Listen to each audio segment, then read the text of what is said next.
Lesson 6.5 is graphs of polar equations. Now, I just showed you guys polar mode on the calculator, yes? Yep. So you've seen it.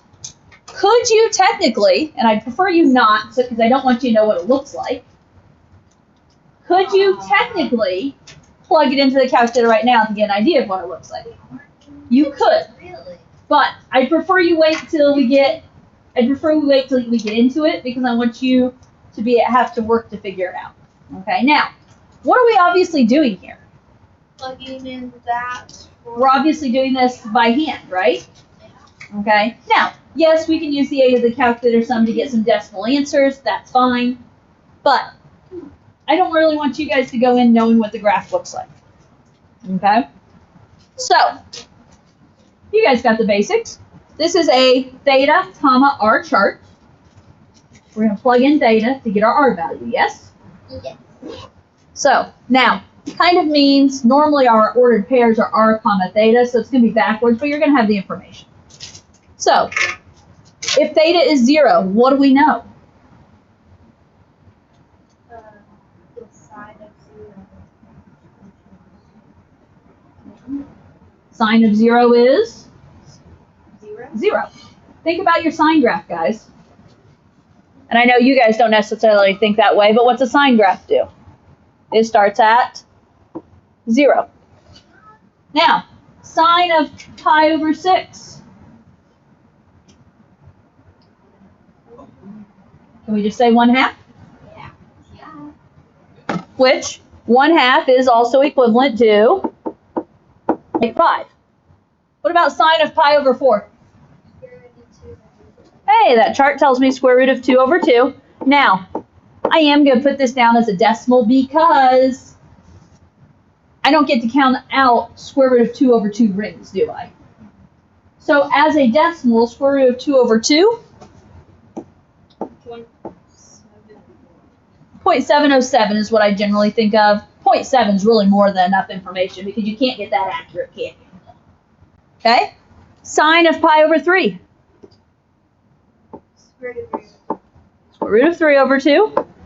0.8, is it 66? Yeah. And your calculator's in radian mode to make this work, yes? Okay. Sine of pi over 2.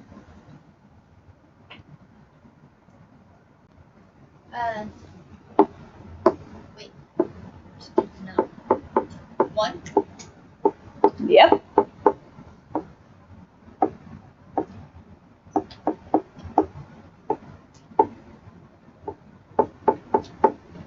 Right here, yes? Sine of 0 is 0. Sine of pi over 2 is 1. Now, I'm going to tell you on this particular one, since it's just sine of pi, we have all the numbers we need for the rest of the chart. It's just where to put them. Okay? Now, what do you know about 2 pi over 3? Same as pi over 3 and positive because it's an S. Okay, so a sine of pi over 3 is going to have the same numerical value as sine of 2 pi over 3 is going to have the same numerical value as sine of pi over 3. So it's going to be the square root of 3 over 2, and the 0.866. The question is it positive or negative? And what did Katie point out? All students take calculus. 2 pi over 3 is in quadrant 2. And so this is going to be a positive value. What about sine of 3 pi over 4 then? It's the same as pi over 4. So square root of 2 over 2, or 0.707. What about 5 pi over 6? It's the same as pi over 6. So 1/2, or 0.5. What about the sine of pi? 0. 0? Now, what did we just do? So let's see. These were all quadrant 1. These 3 were quadrant 2. Now where am I going? To the T, quadrant 3. Yeah. These next 3 are going to be in quadrant 3. What do we know about quadrant 3? Negative. All students take. It's my tangent quadrant. So negative, negative, negative. Right? Okay. So what about 7 pi over 6? Negative 1/2. It's the same as pi over 6. So negative 1/2 or negative 0.5. What about 5 pi over 4? Negative square root of 2 over 2 over negative 0.707. Okay, negative square root of 2 over 2 or negative 0.707. And then 4 pi over 3?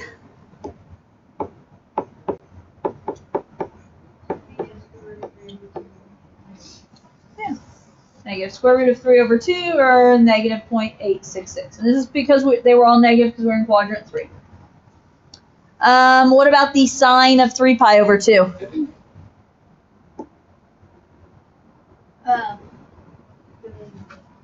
Negative 1. Negative 1. Is this making sense? Yes. Okay, we're looking at patterns and stuff. I'm trying to show you connections. These last 3 are going to be in quadrant 4. What do we know about sine in quadrant 4? Negative. These are going to be negatives. So the sine of 5 pi over 3, negative square root of 3 over 2, or negative 0.866. Sine of 7 pi over 4, that's our square root of 2, 1, right? So negative 0.707. Sine of 11 pi over 6, negative 1/2, negative 0.5. Sine of 2 pi, isn't it the same as this right here? 0 and 2 pi are the same angle, aren't they? Okay, so really do we need to list 2 pi? No, but it just takes us back home essentially. Okay. There are definitely some connections. Now, depending on your equation you're plugging into, the connections kind of work differently from time to time. But there are connections. Now, because I need this bigger so I can write, my graph is on the next page. You guys have your ordered pairs though in front of you, yes? I'm going to put my graph here.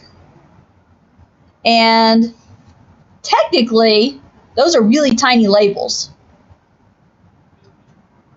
I said technically, didn't I? Because are they readable? No. Okay. Should you probably put some labels on these? Probably should. Okay. So we know, whoops, 0. Now, notice what, I like these graphs better.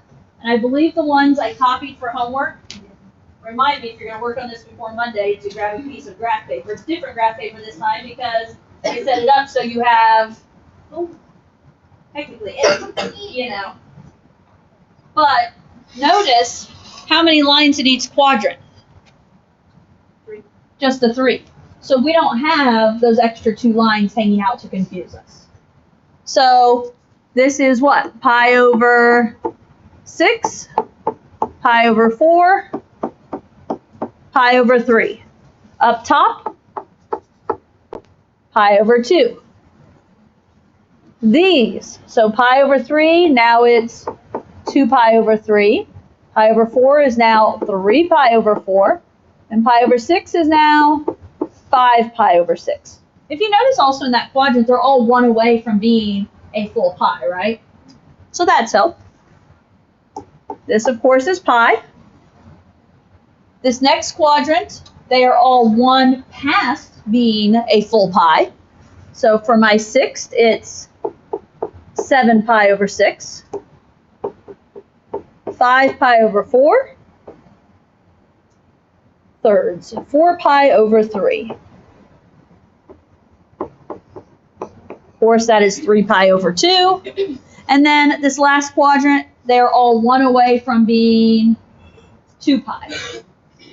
Okay, so in terms of thirds, 5 pi over 3, 7 pi over 4, 11 pi over 6.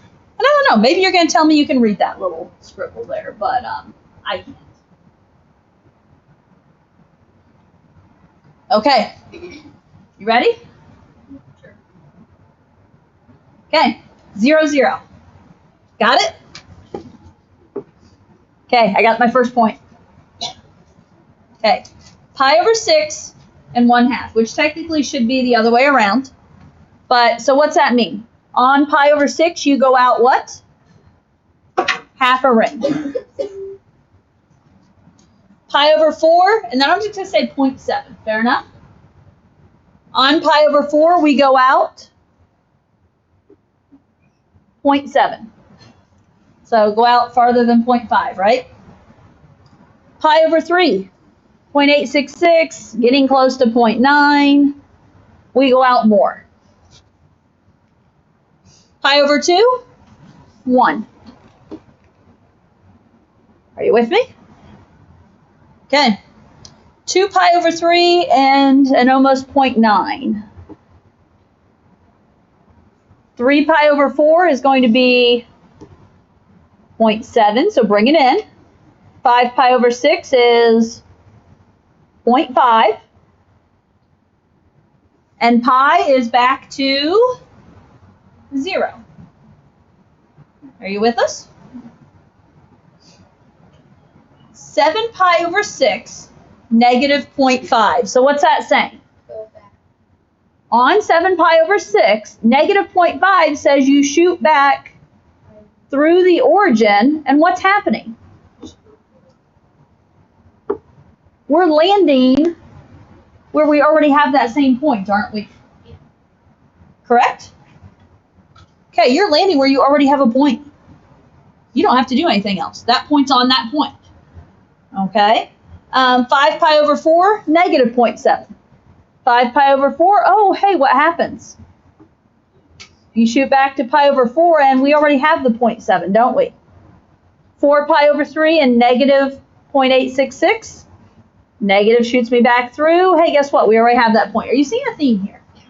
Okay. Now, I would not just assume all the rest of the points are duplicates. I would double check always, because sometimes they are, sometimes they aren't. 3 pi over 2, negative 1 shoots me back through the origin. 5 pi over 3 shoots me back through to negative 0.9. 7 pi over 4 shoots me to negative 0.7. 11 pi over 6, negative 0.5. And 2 pi is at 0. We already have that. Okay, guys. What's our shape look like it is? A circle? I mean, it's kind of, in a way, it's hard to tell. I see the shell, trust me. Now, is it supposed to be a shell? I'm pretty sure it's supposed to be a circle. Has anyone graphed it yet? Or did we actually hold off like I asked you to? Because now would be the time to graph it, yes? Just r equals sine theta. Oh. It's a circle. So big.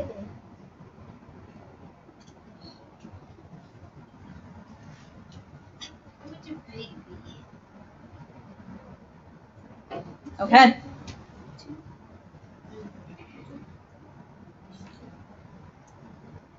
Now,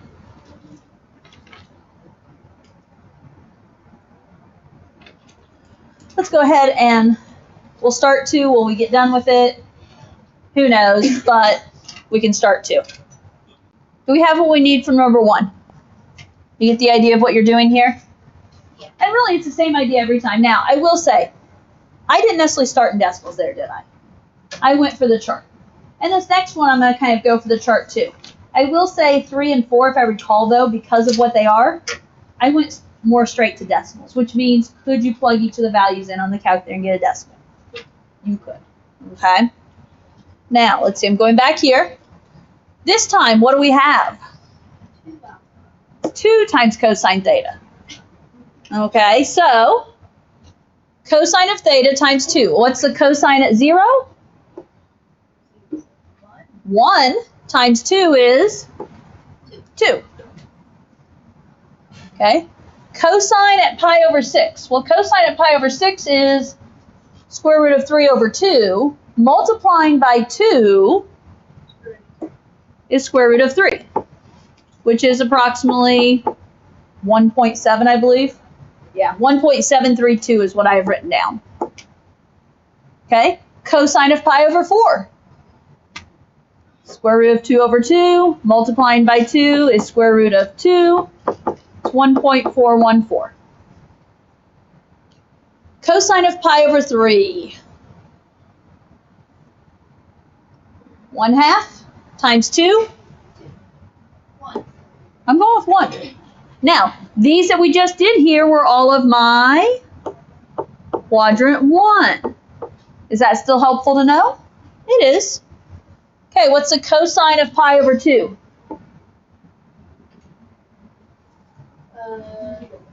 0 times 2. Still 0. Now, these next 3 are in quadrant 2. So cosine of 2 pi over 3 and then times 2. Well, because we're just multiplying by 2, could we go up here and get this pi over 3 value here? Cosine of pi over 3 was 1/2 times the 2 makes it 1. 2 pi over 3 puts us in quadrant 2. What do we know about quadrant 2?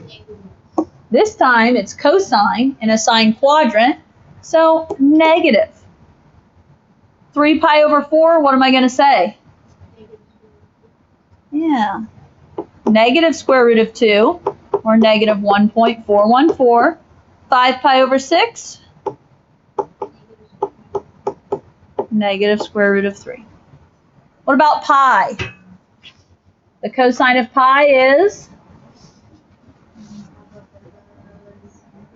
negative 1 times 2, negative 2.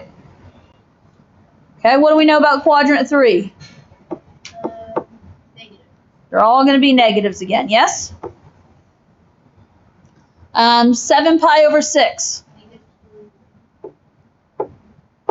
or negative 1.732. The 5 pi over 4 angle is negative square root of 2, negative 1.414. 4 pi over 3, negative 1. Okay, what about 3 pi over 2? It's 0. Times 2 is still 0. Last quadrant.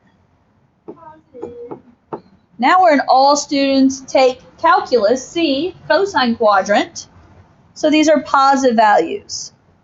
Positive 1, positive square root of 2, and positive square root of 3. And cosine of 2 pi?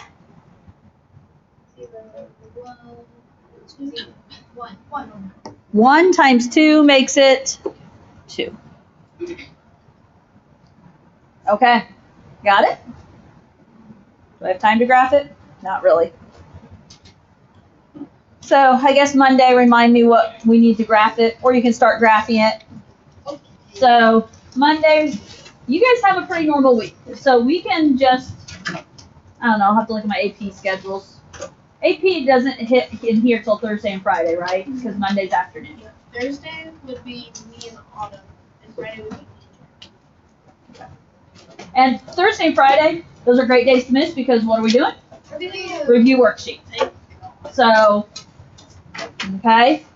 And seniors, I told you, your chapter 6 test is in place of final exam, right? Yeah. The 2 days that we're not in here, like, they don't actually do something very tested.